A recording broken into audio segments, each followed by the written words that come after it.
కానీ అప్పటికే కారు నడుపుతున్న శ్రీధర్ వాహనంతో సహా అలల తాకిడికి లోపలికి కొట్టుకు వెళ్ళిపోయినట్లుగా కూడా తెలుస్తోంది. ఆ ప్రమాదకర స్థితిలో కూడా శ్రీధర్ తన స్నేహితుడికి ఫోన్ చేసి నేను గోదావరిలోకి వెళ్ళిపోతున్నాను, నన్ను కాపాడండి అంటూ వేడుకోవడం అందరినీ కూడా కలిచివేసిందని చెప్పుకోవచ్చు.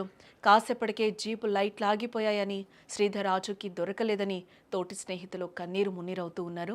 సమాచారం అందుకున్న పోలీసులు వెంటనే కూడా ఘటనా స్థలానికి చేరుకుని గాలింపు చర్యలైతే చేపట్టారు.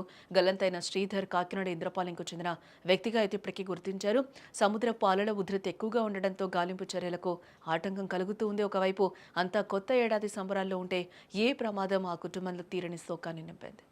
అందరికీ happy new year. New year రోజు అందరూ కూడా హ్యాపీగా ఉండాలని అనుకుంటారు. మేము కూడా అలానే బీచ్కి వెళ్ళాము.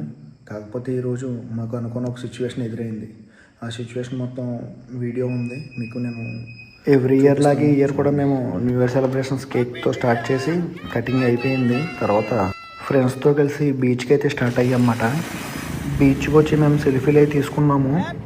మా వెనకాల ఒక కారు హెడ్ లైట్స్ కనిపిస్తున్నాయి చూడండి. అదే కారు మా ఎదురుని స్పీడ్గా పాస్ అయ్యి వెళ్ళింది.